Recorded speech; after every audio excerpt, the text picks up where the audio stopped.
एक ऐसा कॉलेज जो भैया अंग्रेजों ने बनाया था, एलुमनाई बेस बहुत स्ट्रांग है। तो यहाँ की फीस लगभग 1,33,000 के अराउंड यहाँ का फीस स्ट्रक्चर है ना। 912 सीट्स यहाँ पर अवेलेबल हैं। अगर सिर्फ आप सीएसई का प्लेसमेंट कंसीडर करोगे या आईटी का कंसीडर करोगे तो मैं बोलूंगा यार 10 to 12 एलपीओ तो चला ही जाता है। कैंपस में बहुत अच्छा एक्सपोजर आपको देखने को मिल जाता है, मतलब 20-22 रैंक का बच्चा यहाँ पर पढ़ रहा होता है। हेलो जेईई एस्पिरेंट्स, तो यार आज की इस वीडियो में मैं बात करने वाला हूं एचबीडीयू कानपुर के बारे में। एक ऐसा कॉलेज जो भैया अंग्रेजों ने बनाया था, मतलब यार आप ये भी कह सकते हो कि 100+ ईयर हो चुके हैं इस कॉलेज को, और उत्तर प्रदेश के अंदर लोकेटेड है, कानपुर जैसी लोकेशन में। मेरे ऑफिस से लगभग कुछ 2-2.5 किलोमीटर होगा, और इंस्टीट्यूट बहुत पुराना है, एलुमनाई बेस बहुत स्ट्रांग है। खाओ मां कसम। और इस कैंपस के बारे में आप सभी जानना चाहते होंगे कि सर एलिजिबिलिटी क्राइटेरिया क्या है, मोड ऑफ एडमिशन क्या है, फीस स्ट्रक्चर क्या है, प्लेसमेंट्स क्या है, एलुमनी बेस का बैकअप कितना मिलता है, लोअर ब्रांचेस हैं तो वो कैसी हैं, और एचपीटीआई में एडमिशन कब लेना चाहिए। तो सबसे पहले मैं एक चीज यहाँ पे अपडेट कर दूं कि एचपीटीआई से अब एचपीटीयू बन चुका है ना। 2016 इनका लास्ट बैच था एचपीटीआई का, 17 से इनकी यूनिवर्सिटी कैंपस बन चुकी है। और यूनिवर्सिटी कैंपस का मतलब ये कि इनके पास में और भी काफ़ी सारे कोर्सेज आ गए हैं, या और भी कोर्सेज प्लान कर रहे हैं, है ना। बीबीए है, बीसीए है, या अपकमिंग बहुत सारे कोर्सेज हो सकते हैं। एमबीए भी इनके अंदर आ गया है। जो पहले स्टेप एचपीटीआई का एक एमबीए डिपार्टमेंट हुआ करता था, वो एकेटीयू से एफिलिएटेड हुआ करता था। आज के टाइम पे वो एचपीटीयू के अंदर आ चुका है। तो हम लोग यहाँ पर बात करेंगे इंजीनियरिंग की। तो यार इंजीनियरिंग में जब भी उत्तर प्रदेश का जिक्र किया जाता है तो एचपीटीआई के अंदर एक समय था कि आईआईटी कानपुर की भी क्लासेस चला करती थी, इसलिए बहुत सारा बैकअप इसको वहां से भी मिल जाता है।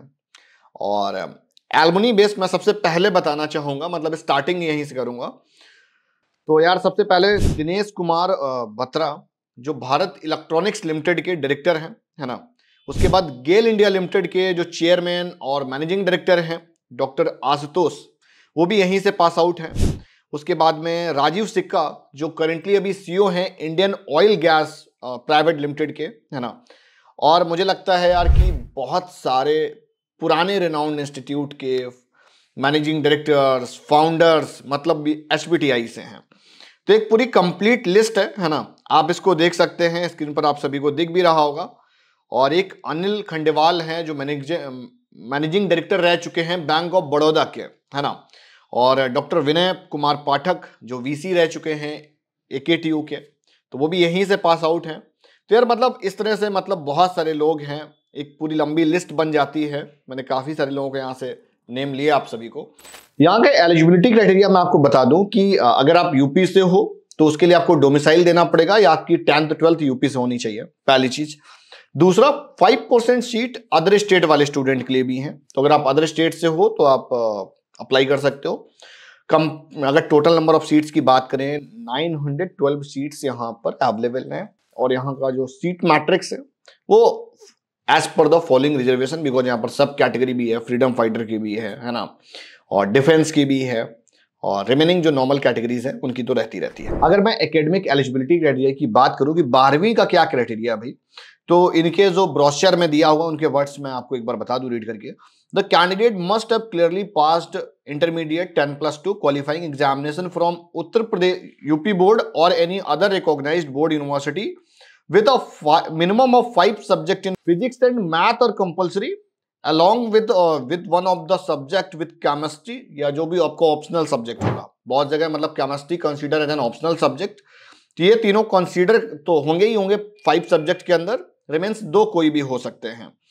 तो अब इनका क्राइटेरिया क्या बोलते हैं, अब ये बोल रहे हैं the candidate must obtain at least 55% marks, मतलब 55% तो चाहिए होंगे, and 50% for SC ST and OBC और PWD के लिए in aggregate of the above 3 subject. मतलब फिजिक्स, केमिस्ट्री, मैथ की मिनिमम जो क्राइटेरिया है वो 55% की चाहिए होगी जनरल के लिए, जनरल EWS के लिए, और OBC SC ST के लिए भाई 50% की क्राइटेरिया होनी चाहिए। रिमेन्स आपके पास डोमिसाइल होना चाहिए, तो आप इस बेसिस पे एचबीडीयू के काउंसलिंग में अप्लाई कर सकते हैं। अगर आपको एचबीडीयू कानपुर के अंदर एडमिशन के लिए प्लान कर रहे हो, अगर आपको लेना है, तो भैया आईआईटी जब नहीं मिलते हैं, एनआईटी नहीं मिलते हैं, फिर ट्रिपल आईटीज नहीं मिलते हैं, तो उसके बाद में कुछ इस तरह के जो स्टेट लेवल के गवर्नमेंट रिनाउंड इंस्टीट्यूट हैं उनका जिक्र जरूर किया जाता है, तो वो उत्तर प्रदेश के अंदर है एचबीटीयू कानपुर। तो एचबीटीयू कानपुर में एडमिशन के लिए आपको जेई का एग्जाम दिया होना चाहिए। जेई के थ्रू यहां पर काउंसलिंग एनआईसी कंडक्ट कराता है। इनके पास में काफी सारी ब्रांचेस हैं, सीएस है, आईटी है, इलेक्ट्रॉनिक्स इंजीनियरिंग है, इलेक्ट्रिकल इंजीनियरिंग है, और सिविल है, मैकेनिकल है, केमिकल है, केमिकल टेक्नोलॉजी की यहाँ पर काफ़ी सारी ब्रांचेस हैं, paint, plastic, oil, food, leather, ये सारी ब्रांचेस इनकी टेक्नोलॉजी की हैं। और यहाँ पर electronics and communication engineering branch नहीं है, यहाँ पर इलेक्ट्रॉनिक्स इंजीनियरिंग ब्रांच है, इसलिए कंफ्यूज नहीं होना। कट ऑफ्स का एक बहुत बड़ा डेटा होता है, बिकॉज रिजर्वेशन वाइज फैक्टर के अकॉर्डिंग वेरी कर जाता है।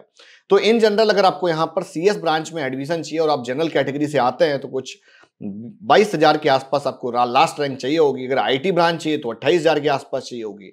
अगर आपकी कोई रिजर्व्ड कैटेगरी होगी तो एज पर द रिजर्वेशन वो कट ऑफ का डेटा वेरी कर जाता है। कट ऑफ की पीडीएफ मैंने अपने टेलीग्राम ग्रुप में डाल रखी है, तो आप वहां से देख सकते हैं। पूरी ब्रांच वाइज, कैटेगरी वाइज एक प्रॉपर पैटर्न में है। तो आप व्हाट्सएप ग्रुप भी ज्वाइन कर लीजिए, टेलीग्राम ग्रुप ज्वाइन कर लीजिए। अगर चैनल पर फर्स्ट टाइम आए हैं तो इस तरह का आपको डेटा मिलता रहेगा।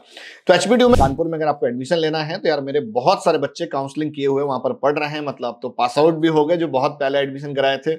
यहाँ तक कि बहुत सारे बच्चों अभी भी हमारे साथ में इंटर्नशिप भी कर रहे हैं, जो हमारी एनटेक्जी प्राइवेट लिमिटेड कंपनी है, बिकॉज उसमें हम लोग वेब डेवलपमेंट, एंड्रॉइड डेवलपमेंट। तो यार मेरे यहां से अगर आप काउंसलिंग के लिए रीच आउट करोगे तो आपको बहुत सारा पैरेलली टिल 4 ईयर तक सपोर्ट मिल जाता है अगर आप एचबीटीयू कानपुर में रहोगे तो। ये तो बात हो गई भाई एलिजिबिलिटी की, हो गई कट ऑफ की, हो गई। अब हम बात करेंगे फीस स्ट्रक्चर की। तो यहाँ की फीस लगभग 1,33,000 के अराउंड यहाँ का फीस स्ट्रक्चर है ना। और अगर हम हॉस्टल की फीस की बात करें तो लगभग कुछ 55,000 रुपए के आसपास फूडिंग और हॉस्टल का सारा आ जाता है। और इसमें एक ईस्ट कैंपस है, तो वहां पर हॉस्टल वगैरह बना हुआ है। लास्ट टाइम मैंने एक कैंपस विजिट किया हुआ था, जाकर 1-to-1 इंटरेक्ट किया था बच्चों से कैंपस टूर पे। तो वो वाली वीडियो का भी लिंक डिस्क्रिप्शन पर है। कैंपस जो विजिट किया था वो यहाँ पर स्क्रीन पर दिख भी रहा होगा, तो आप उसको देख भी सकते हैं। उस वीडियो का लिंक मैंने डिस्क्रिप्शन पर दिया हुआ है। उन बच्चों से प्रॉपर इंटरेक्शन के साथ बातचीत की गई थी। यहाँ तक की जो विजिट थी एचबीटीयू कानपुर के बच्चों ने ही उस वीडियो को रिकॉर्ड किया हुआ था, तो बहुत अच्छी इंटरेक्टिव वीडियो भी बनी थी। हालांकि जो उनकी वेबसाइट के प्लेसमेंट स्टेट्स कहते हैं वो है भाई 8.82 LPA। अगर सिर्फ आप सीएसई का प्लेसमेंट कंसीडर करोगे या आईटी का कंसीडर करोगे तो मैं बोलूंगा यार 10 to 12 LPA तो चला ही जाता है। या काफी सारी जो लोअर ब्रांचेस हैं जिनमें प्लेसमेंट्स कम होती हैं, इस वजह से इस कैंपस की एवरेज प्लेसमेंट 8.82 रह जाती है। अदरवाइज ये किसी एनएसयूटी या डीटीयू से कम नहीं है। आप इसको प्रेफरेंस दे सकते हैं। एक अच्छा इंस्टीट्यूट है, रिनाउंड है और पहले से इंफ्रास्ट्रक्चर बहुत ज्यादा ग्रूम कर चुका है। कैंपस में बहुत अच्छा एक्सपोजर आपको देखने को मिल जाता है, मतलब 20-22 रैंक का बच्चा यहाँ पर पढ़ रहा होता है। और हाईएस्ट प्लेसमेंट मतलब लास्ट ईयर जो गई थी 44.5 LPA। तो ये कंप्लीट इन्फॉर्मेशन थी एचबीटीयू कानपुर के रिगार्डिंग। और इस वीडियो को लाइक करो, चैनल को सब्सक्राइब करो। कुछ डाउट क्वेरीज हैं तो कमेंट सेक्शन में जरूर बताना।